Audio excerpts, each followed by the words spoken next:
Welcome to Mindfork.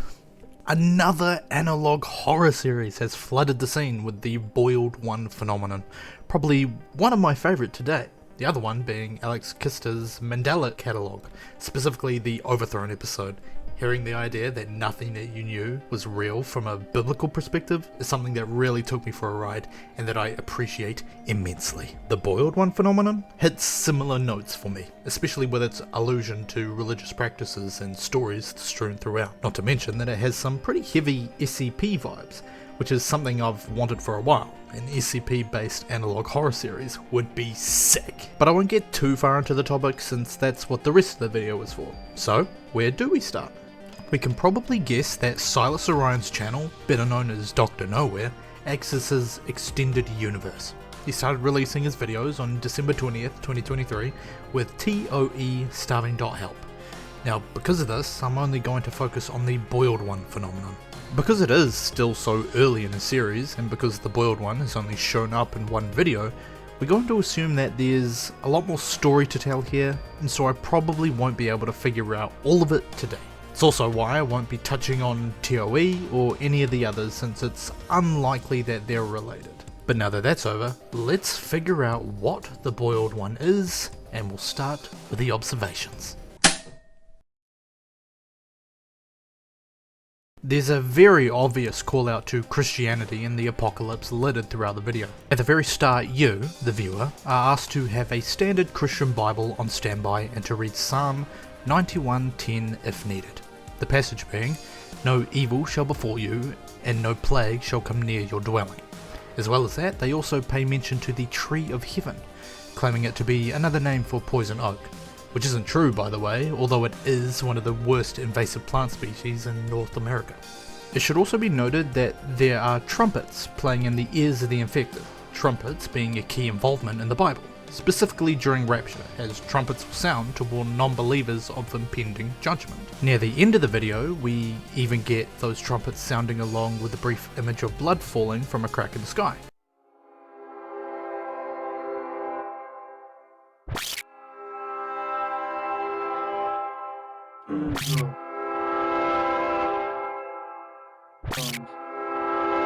The standing blood of life we together, held and still.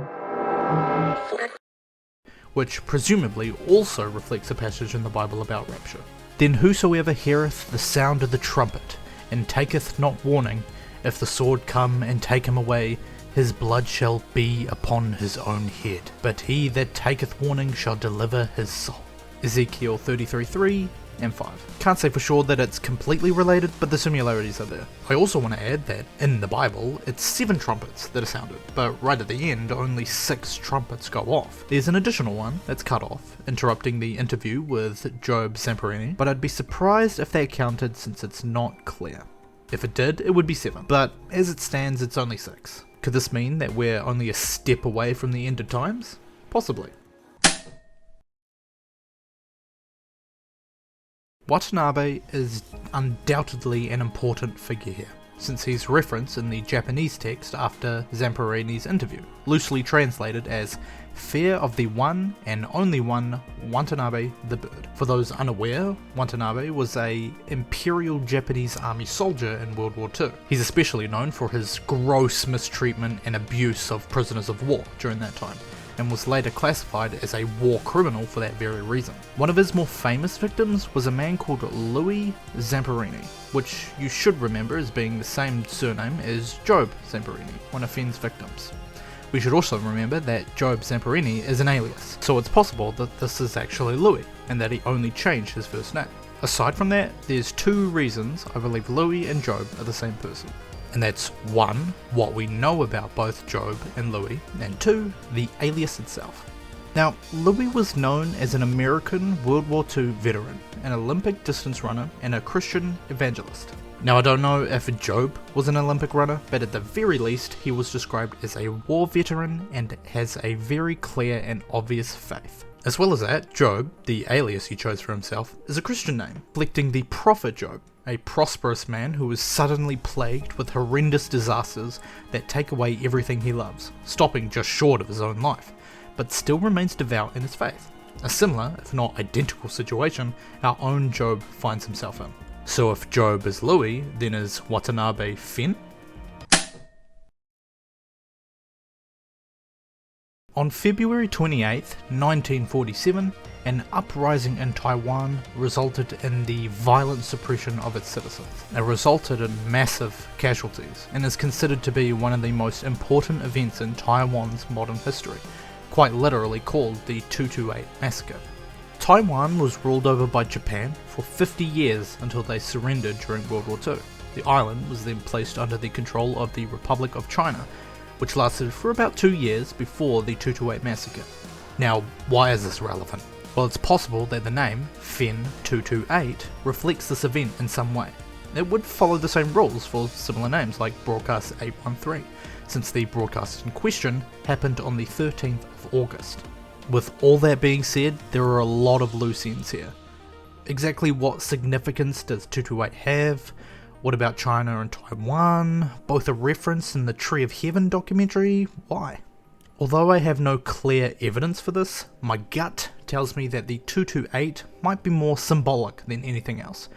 In the documentary at the start of the video, the Tree of Heaven itself is described as being an invasive species from China or Taiwan coming over to Pennsylvania in the 1700s.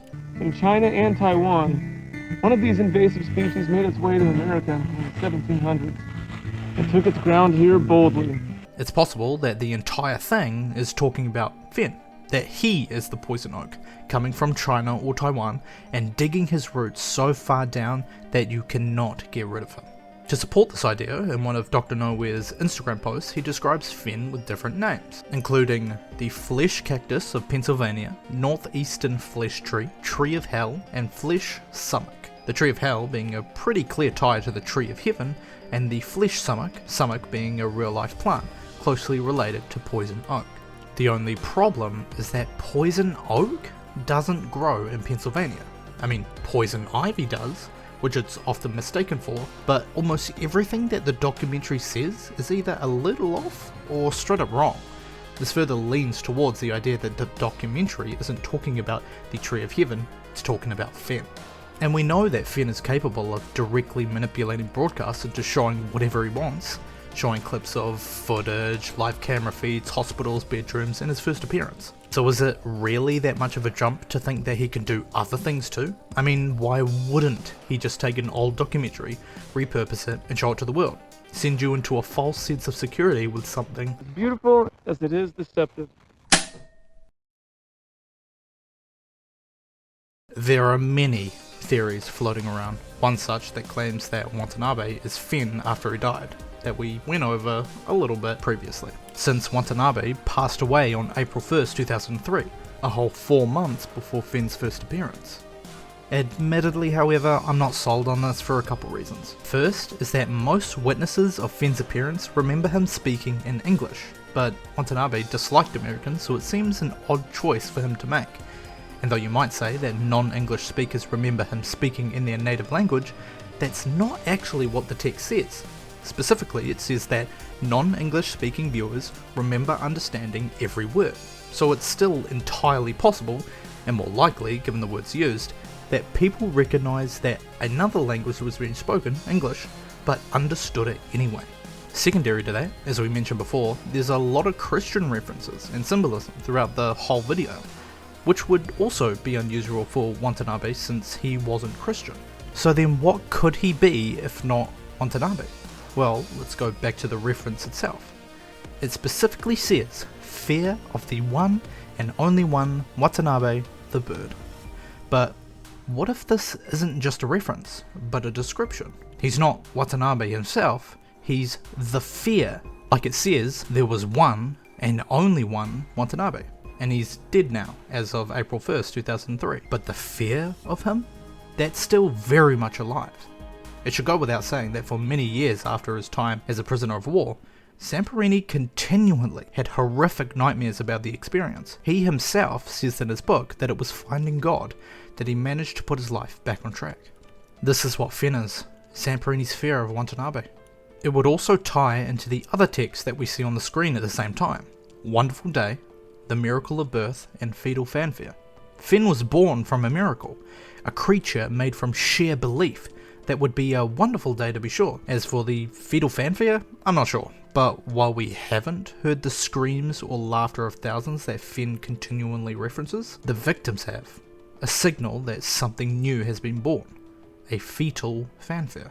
But then I hear you asking, if Phen is just the manifestation of Zamperini's fear, then how has he affected so many other people? Is he just a hallucination? Well, I've been alluding to it the entire time, but to give it a name, I think Phen is a tulpa. For those unaware, a tulpa is an entity brought to life solely by the power of belief. It's basically an imaginary friend that gains sentience when there's enough belief in them. In fiction, this happens either when a lot of people believe in it, or when one person's belief is so strong, it produces just as powerful an effect. It could very well be that Phen is simply the culmination of fear, anger, trauma that Zamperini felt, forever contained within Zamperini's nightmares. It would also explain why Phen doesn't appear to the naked eye. But once Phen had become stronger, he stepped out and spread his face as far as he could through the broadcast. And then when he did what all tulpa do. He fed off the new information. The entire format of the Boiled One phenomenon video is weird, to say the least. Why does it exist? For what reason? Why spread his face around on the internet, no less? It's because it's already too late. The moment he stepped out of Zamperini's head and took over the broadcast, Phen achieved his objective. He wanted to spread. And he most certainly did. He directly attacked northeastern Pennsylvania and infected hundreds of people to get attention. And when the Ephrata branch got involved, he curated the video with all the information he needed to propagate the depth of his abilities, and through the internet, released it even further. Want proof? Look back at the video. Right before we see his first appearance in Broadcast 813, we're given the warning that the clip has been muffled, reversed, and dampened to suppress its hazardous attributes as effectively as possible. But only the first time. Near the end of the video, he talks to us again, but this time it's completely unrestricted. He's hijacked the whole thing, using the informational video itself as another way to spread. A tulpa can only do what people believe them to do, and for a tulpa, what better way to get stronger than to demonstrate exactly what you're capable of. And that's a theory. To summarize, I think Phen is a tulpa born from Zamperini's trauma and is trying to spread as far as it can, as deep as it can, a bit like the Tree of Heaven, one of the worst invasive species in North America. If you made it this far, let me know what you think in the comments below. Do you agree? Disagree? Think I'm full of it? I welcome the commentary. And if you like what I do and want to see more, subscribe. What I do and the topics I cover are always evolving, so I appreciate any and all input. Join me for the ride if you fancy, and I hope to see you in the next video. Have a wonderful day.